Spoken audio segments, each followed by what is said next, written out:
I mean, left to their own devices next week. But the the fact is, we're dealing with a new reality here. People talk about the 20-point peace plan that Trump put out there, but there's 22 points, and the 21st point is that Hamas will be part of the government. That was one of the points that Israel said will never be. But Trump agreed to that. Remember, he put out his 20-point plan, and then Hamas came back with their response, which is, yeah, but we're going to be part of that government. And Trump went, I accept this. So that's there. 2, Hamas will not disarm. There will be partial disarmament. But Donald Trump on the airplane last night, when asked, why does Hamas have weapons going around and, cleaning up, killing pro-Israeli factions inside Gaza, he said it's police work, and I support this. That means he supports Hamas having weapons, which means he supports Hamas being the police, which means he supports Hamas being part of Gaza's future. That's the 22nd point. Israel won't like this, but Donald Trump has embraced this. So I think we might be looking at a new reality, one which doesn't give Israel the latitude that it's had previously to destroy something that Donald Trump has invested so much political capital in. Here's President Trump on Air Force One, flying to Israel, articulating just what you said without using the word government. He used the word police, but of course, police are part of the government. Chris, number 10. I'm sure you've seen reports of Hamas rearming, instituting themselves as a Palestinian police force, taking, shooting rivals. What is your message to Hamas? They are standing because they do want to stop the problems, and they've been open about it, and we gave them approval for a period of time. You have to understand, they've lost probably 60,000 people. That's a lot of retribution.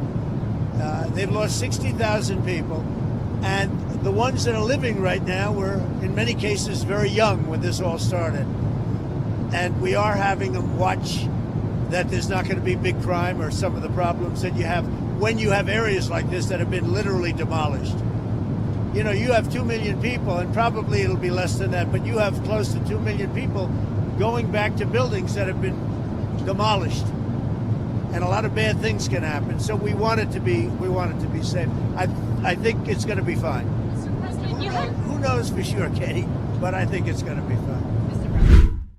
Imagine that Netanyahu and the right-wing fanatics around them, even though they're so few, but they have an iron grip on his government, consented to that.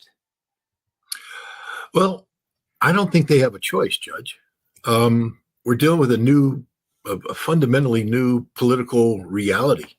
Israel doesn't have the iron grip on America that it once had. In fact, that iron grip is rapidly oxidizing, rusting, and breaking off.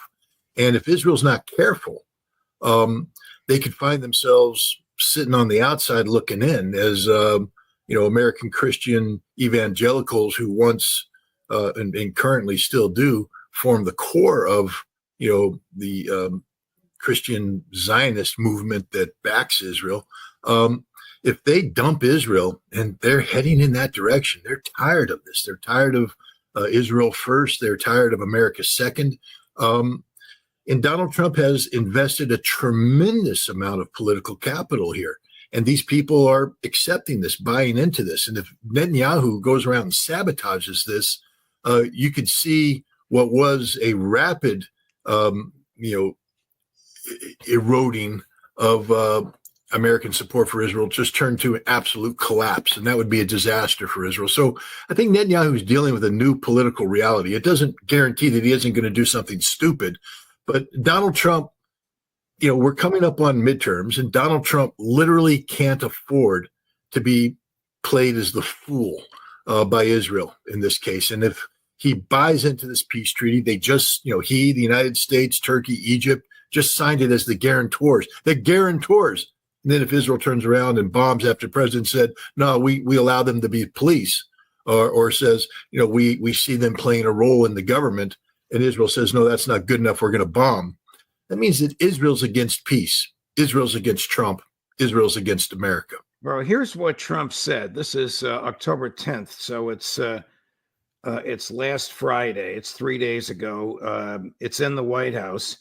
When asked about guarantees of Israel compliance. Cut number one. What guarantees Hamas disarms and that Israel doesn't resume bombing once the hostages Well, are the first thing released? we're doing is getting our hostages back, okay? And that's what people wanted more than anything else. They wanted these hostages back that have lived in hell like nobody has ever even dreamt possible. And after that, we'll see. But they've agreed to things, and I think it's going to move along pretty well. He didn't answer the question, did he? No, he didn't. But again, he's tied himself to some policy options. I mean, one of the very dangerous things about the Trump administration is the lack of formality, the lack of structure. The fact that this president makes policy off the cuff and that everybody plays catch up. I mean, last night, his statement about police, I would have to imagine today that, the U.S. Embassy in Israel is working overtime to try and explain to the Israelis, who are certainly asking questions, what does this mean? I'm sure Jared Kushner and Steve Witkoff are sitting there going, we have no idea. He just said it. And that's the problem. Even Marco Rubio doesn't know what it is. So, this president, says these things. He boxes himself into a corner. But there are political consequences to making such a public statement and then having Israel thumb their nose at you. And, we'll see. As I said, the political dynamic in America today isn't one conducive to standing by and allowing Israel to do whatever they want at the expense of the reputation of the President of the United States. You were mentioning a few minutes